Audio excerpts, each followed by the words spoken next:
kill you brutally. You know that, Leah? Good. Think. Keep thinking. But you know the answer, right? Who am I?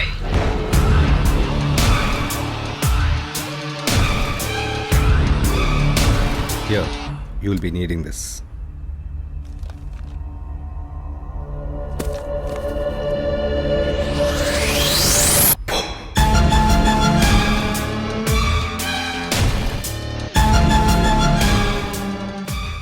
பேர் கார்த்திக் நரேன், துருவங்கள் 16 படத்தோட director.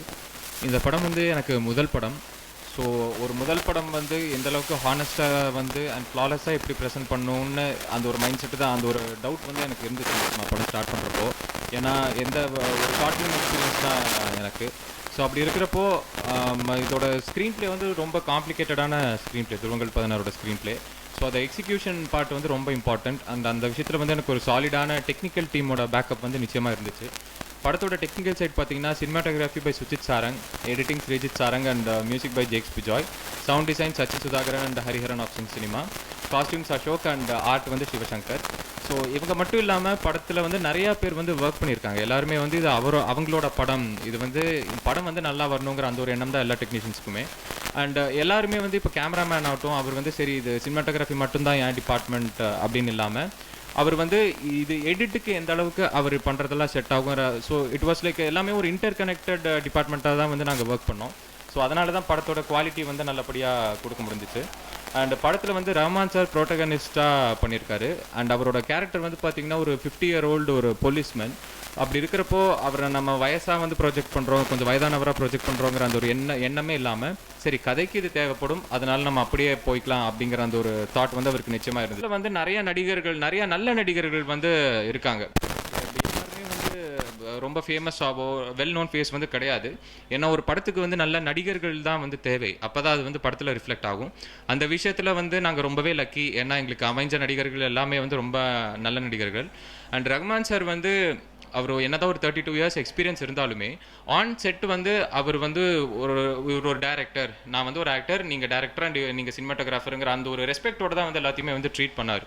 So படம் start பண்ணுறதுக்கு முன்னாடி எங்களுக்கு அந்த ஒரு ஹெசிடேஷன் இருந்தாலும் ஒன்ஸ் மூவி ஸ்டார்ட் ஆகி நாங்கள் ஷூட்டெல்லாம் ஸ்டார்ட் பண்ணதுக்கப்புறம் வந்து எங்களுக்கு அந்த ஒரு ஹெசிடேஷன் வந்து கொஞ்சம் கூட கிடையாது. ஏன்னா அவர் டீம் கூட வந்து நல்லா மிங்கிள் ஆகிட்டார். அண்ட் அது ஹோப்ஃபுல்லி படத்தில் ட்ரான்ஸ்லேட் ஆகிருக்கும்னு நம்புகிறோம்.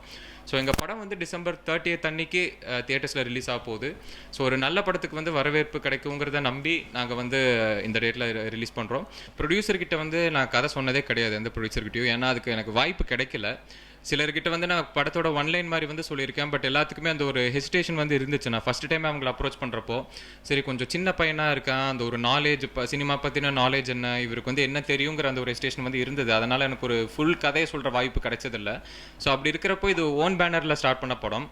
ஸோ அந்த படம் வந்து சரி நாங்கள் ஓன் பேனரில் பண்ணுறோன்னு டிசைட் பண்ணதுக்கப்புறம் அந்த கேஸ்டிங் பொறுத்த வரைக்கும் நாங்கள் யாருங்கிறதுல ரொம்ப கன்ஃபியூஸ் ஆகிட்டோம். ஏன்னா கதை எழுதுகிறப்போ யாருமே மைண்டில் கிடையாது இவங்க பண்ணணும்ட்டு. ஸோ ரஹ்மான் சார் பண்ணால் ரொம்ப நல்லா இருக்குமே, ஏன்னா அவர் போலீஸ்க்கு வந்து அவர் ஃபிசிக் அண்ட் லுக் எல்லாமே செட் ஆகும். அட் தி சேம் டைம் வந்து அவர் ஒரு நல்ல நடிகர், அந்த ஒரு மைண்ட் செட் வந்து இருந்துச்சு எங்களுக்கு. சரி அவர் அப்ரோச் பண்ணி பார்க்கலாம் அப்படின்ட்டு. அண்ட் அவர் அப்ரோச் பண்ணுறப்போ இனிஷியலாக அவருக்கு அந்த ஒரு ஹெசிடேஷன் நிச்சயமாக இருந்துச்சு. எல்லாருக்கும் இருக்கிற அந்த ஒரு ஹெசிடேஷன் வந்து அவருக்கு இருந்துச்சு. அண்ட் சரி நீங்கள் கதை சொல்லுங்கள், இன்ஃபேக்ட் முழு கதையை சொல்ல வாய்ப்பு கொடுத்த முதல் நடிகர் வந்து அவர் தான் எனக்கு. ஸோ சரி நீங்கள் கதையை சொல்லுங்கள், நான் வந்து முழுசாக கேட்குறேன், கேட்டுட்டு நம்ம டிசைட் பண்ணலாம் அப்படின்னு சொன்னார். ஸோ முழு கதையை நான் சொன்னேன். சொல்லி கேட்ட உடனே அவர் வந்துட்டு கதை வந்து ரொம்ப நல்லா இருக்குது, நம்ம உடனே பண்ணலாம் அப்படின்னு சொல்லி இம்மிடியட்டாக வந்து டேட் வாங்கி ஸ்டார்ட் பண்ண படம் தான். ஸோ எல்லாமே வந்து ரொம்ப சீக்கிரம் வந்து நடந்துச்சு. என்னென்னா எந்த ஒரு ஹர்டில்ஸ் அந்த மாதிரி வந்து இல்லாமல் ரிகார்டிங் கேஸ்டிங் இவர் வந்து சரி லெட்ஸ் டூ இட் அப்படின்னு வந்து ஒரு அஷூரன்ஸ் வந்து கொடுத்தாரு.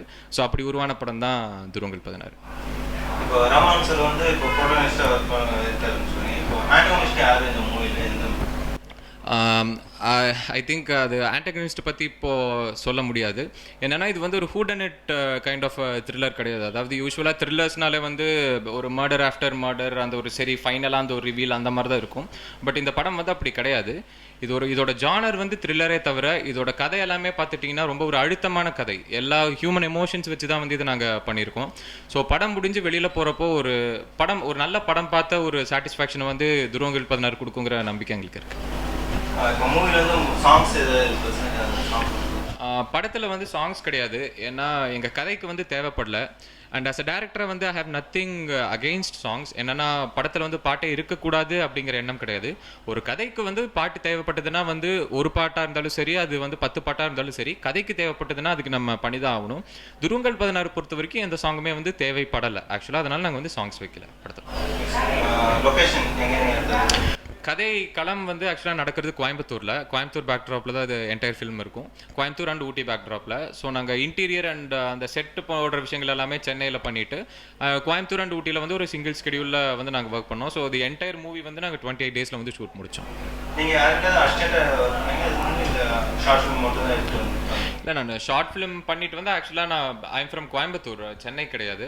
ஸோ அப்படி இருக்கிறப்போ ஒரு படத்தில் ஒர்க் பண்ணுறதுக்காக தான் லாஸ்ட் இயர் நான் ஜானில் வந்து வந்தேன். அண்ட் 2 ஸ்கெடியூல்ஸ் வந்து அதில் நான் ஒர்க் பண்ணேன். ஸோ ஷார்ட் ஃபிலிம் அண்ட் அந்த படத்தோட எக்ஸ்பீரியன்ஸுமே வந்து ரொம்ப ஹெல்ப்ஃபுல்லாக இருந்துச்சு எனக்கு. இப்போ ஷார்ட் ஃபிலிமுக்கும் இப்போ ஃபீச்சர் ஃபிலிம்ஸும் டிஃப்ரென்ஸ் நிறைய இருக்குது. ஷார்ட் ஃபிலிம் எடுத்து வேறு மாதிரி இருக்கும். இப்போ ஃபீச்சர் ஃபிலிம் வந்து நிறைய ஓகே அதை பற்றி என்னோட பர்சனல் ஒப்பீனியன் வந்து பார்த்துக்கிட்டிங்கன்னா ஷார்ட் ஃபிலிம் அண்ட் ஃபீச்சர் ஃபிலிமுக்கு வந்து பெரிய டிஃப்ரென்ஸ் வந்து கிடையாது என்னை பொறுத்த வரைக்கும். ஏன்னா த வே இன் விச் வி அப்ரோச் அப்படிங்கிறது தான் ரொம்ப முக்கியம். அதாவது இப்போ ஷார்ட் ஃபிலிம்னு எடுத்துக்கிட்டிங்கன்னா வந்து ரொம்ப விளையாட்டுத்தனமாக ஆர்வச்சு வந்து ஒரு 4 பேர் சேர்ந்துட்டு பண்ணுற அந்த மாதிரி ஒரு எண்ணம் தான் வந்து இருக்கும். பட் நான் ஷார்ட் ஃபிலிம் ஒர்க் பண்ண டைம்லேருந்தே சரி, இதை நம்ம வந்து ஒரு ஸ்டெப்பிங் ஸ்டோன், இதுலேருந்து நம்ம ஏதாச்சும் படிச்சுக்கணும் அப்படிங்கிற அந்த எண்ணத்தோட தான் வந்து ஒர்க் பண்ணோம் ஒவ்வொரு ஷார்ட் ஃபிலிம்லையுமே. அதனால தான் ஒவ்வொரு ஷார்ட் ஃபிலிம் முடிக்கிறப்பவும் வந்து ஒரு செட் ஆஃப் நாலேஜ் வந்து நான் சரி கெயின் பண்ண மாதிரி ஒரு ஃபீல் இருந்தது. ஸோ அது முடிக்க வந்து நம்ம இதை ஒவ்வொரு படத்தையுமே வந்து நம்ம ஒரு ஃபீச்சர் ஃபிலிம் மாதிரி தான் ட்ரீட் பண்ணுங்கிற அந்த ஒரு எண்ணம் தான். ஸோ இன்ஃபேக்ட் நான் ஒர்க் பண்ண படம் எல்லாத்தையுமே அந்த ஒரு ஷார்ட் ஃபிலிம் எல்லாத்துலேயுமே வந்து எனக்கு ஒரு அந்த ஒரு எண்ணம் வந்து இருந்துச்சு. சரி, இதை நம்ம வந்து ஒரு ஃபீச்சர் ஃபிலிம் மாதிரி ஹானஸ்ட்டாக வந்து அப்ரோச் பண்ணோம் அப்படின்னு சொல்லி. அதனால் இந்த டிரான்சிஷன் பொறுத்த வரைக்கும் வந்து, அதாவது மேக்கிங் த ஃபிலிம் பொறுத்த வரைக்கும் எந்த பெரிய டிஃப்ரென்ஸும் தெரியல ஆக்சுவலாக இப்போ நெக்ஸ்ட் மூவி ஸ்கிரிப்ட்ஸ் வந்து இருக்கு 2-3. ஆக்சுவலாக ஒருத்தர்கிட்ட பேசி ஒரு ஓகே பண்ணியிருக்காரு. பட் இது too early to reveal anything. So hopefully Dhuruvangal 16 அப்புறம் அதை ஸ்டார்ட் பண்ணுங்கிற எண்ணம். இந்த படத்தோட இன்ட்ரெஸ்டிங் பார்ட் வந்து இதோட ஸ்க்ரீன் பிளே ஸ்ட்ரக்சர், அது அமைஞ்சிருக்கிற விதம். 16 மணி நேரத்தில் நடக்கிற ஒரு கதை, அது எந்த அளவுக்கு எங்கேஜிங்காக சொல்லணும். இப்போ ஸ்க்ரீன் பிளேன்னு பார்த்தீங்கன்னா இதில் நிறைய லேயர்ஸ் இருக்குது. இல்லை லேயர் 1, லேயர் 2, லேயர் 1லேருந்து 3க்கு போகும், 3 to 2, அந்த மாதிரி கொஞ்சம் காம்ப்ளிகேட்டடான ஆடியன்ஸுக்கு போய் சேரணுங்கிற இதில் நாங்கள் ஒர்க் அவுட் பண்ணிவிட்டு கிளியராக அதை டெலிவர் பண்ணியிருக்கோம். Hello Rajnet TV viewers, I am Jakes Bijoy, the music director of Dhruvangal 16. Dhruvangal 16 is releasing on December 30th. It is a crime thriller, ஒரு ரொம்ப இன்ட்ரெஸ்டிங்கான ஒரு crime thriller because it follows a non-linear screenplay. And அதுதான் அந்த screen play pattern தான் இந்த படத்தோட most இம்பார்ட்டண்ட்டான ஒரு கேரக்டரிஸ்டிக்னு சொல்லலாம். படத்தில் வந்து ஒரு சாங் இருக்குது, அது கிளைமேக்ஸில் ஒரு சாங் இருக்குது. அண்ட் ரஹ்மான் சாரோட ரொம்ப ஒரு சட்டிலான ஒரு சூப்பர்பான பெர்ஃபார்மன்ஸில் இருக்கும் இந்த படம். கார்த்திக் வந்து அவரை கரெக்டாக யூஸ் பண்ணியிருக்கு இந்த படத்தில். நீங்கள் எல்லாம் கண்டிப்பாக December 30th போய் இந்த படம் பார்க்கணும். It will be a very entertaining experience. எங்களை சப்போர்ட் பண்ணோம். தேங்க்யூ. ஹாய் ராஜ்நத் வியூவர்ஸ், நான் சக்திவேல் பேசுகிறேன். ட்ரீம் ஃபேக்ட்ரி டிஸ்ட்ரிபியூஷன் கம்பெனியோட டிஸ்ட்ரிபியூஷன் ஹெட்டு. துருவங்கள் 16 இந்த படத்தை பொறுத்த வரைக்கும் நிறைய ஸ்பெஷல் சொல்லலாம். இந்த படத்தை வர December 30th வந்துட்டு ரிலீஸ் பண்ணணும்னு பிளான் பண்ணியிருக்கோம் வேர்ல்டு லெவலில். இதோட தமிழ்நாடு விநியோக உரிமையை வந்து எங்கள் கம்பெனி ட்ரீம் ஃபேக்ட்ரி வந்து பெற்றிருக்கு. இந்த படம் வந்து ஒரு யூஷுவல் ஃபார்மேட் எல்லாம் பிரேக் பண்ண ஒரு படமாக இருக்கும். ஒரு ரொட்டீன் சினிமாவாக இல்லாமல் இது வந்து ஒரு ஸ்பெஷல் மூவியாக இருக்கும். இதோட ஸ்க்ரீன் பிளே பேட்டர்ன் ஆகட்டும், இதில் உள்ள ஆர்டிஸ்டாக இருக்கட்டும், இதில் யூஸ் பண்ண டெக்னீஷியன்ஸ், ஈவன் சின்ன சவுண்ட்ஸ் வரைக்கும் கூட நீங்கள் சொல்லலாம். அப்படி வந்து ஒரு யூஷுவல் ஃபார்மேட் எல்லாத்தையும் பிரேக் பண்ணிவிட்டு ஒரு ஸ்பெஷல் மூவியாக வரும். துருவங்கள் 16 பொறுத்த வரைக்கும் நீங்கள் என்ன நினைக்கலாம்னா, இப்போ ஒரு ஃப்யூச்சரில் வந்து ஒரு கம்பேரிட்டிவ் அப்படின்னு சொன்னால் துருவங்கள் 16 மாதிரி ஒரு படம் அப்படின்னு சொல்கிறதுக்கான ஒரு படமாக இந்த படம் இருக்கும் அப்படின்னு நம்புகிறேன். பர்டிகுலராக சொல்லப்போனால் மூவி லவர்ஸோட லிஸ்ட்டில் இந்த படம் வந்து இன்னும் ஒரு 10 இயர்ஸுக்கு இருக்கட்டும் அப்படியே இருக்கும். ஒரு யங்ஸ்டர்ஸ் வந்துட்டு உள்ளே வரும் பொழுது மிகப்பெரிய லெஜெண்ட்ஸ் எல்லாம் உள்ளே வரும் பொழுது எந்த சத்தமே இல்லாமல் இந்த சினிமா வந்து அவங்கள உள்ளே கொண்டு வரும். அப்படி ஒரு பர்சனுக்கு அப்படி ஒரு தகுதியோடு உள்ள ஒரு பர்சனாக இந்த படத்தோட டைரக்டர் கார்த்திக் நாராயணனை பார்க்குறேன். மிகப்பெரிய இடத்துக்கு போவார். ஒரு நல்ல படத்தை கொடுத்துருக்காரு. நீங்கள் எல்லாரும் வந்து தேட்டரில் பாருங்கள். இதை பெரிய சக்ஸஸ்ஃபுல் படமாக்குங்க. தேங்க்யூ. ஸோ நாங்களே எல்லாம் நல்லா பண்ணியிருக்கோம் நாங்களே சொல்கிறத விட்டுட்டு படத்தை நீங்கள் பார்த்து நாங்கள் எப்படி பண்ணியிருக்கோம் நீங்கள் சொல்லணும். டெக்னாலஜி அவ்வளோதான் வளர்ந்தாலும் டெக்னிக்கல் ப்ராப்ளம் இருந்துக்கிட்டு தான் இருக்குது. மெயினாக பேமெண்ட்டில் கூட அவ்வளோ பர்ஃபெக்டாக இருந்தாங்க, கேட்கவே வேணாம். போச்சுடா, கரண்ட் போச்சுடா, நான் இப்படி யோசிச்சு பயந்துட்டே இருந்தேன். மதிப்பிற்குரிய, மரியாதைக்குரிய, பாசத்திற்குரிய, அன்பிற்குரிய நடிக்க ரெண்டு பேர் தான் இதில் இருக்காங்க. ஒன்று ஆச்சி, மனோரமா.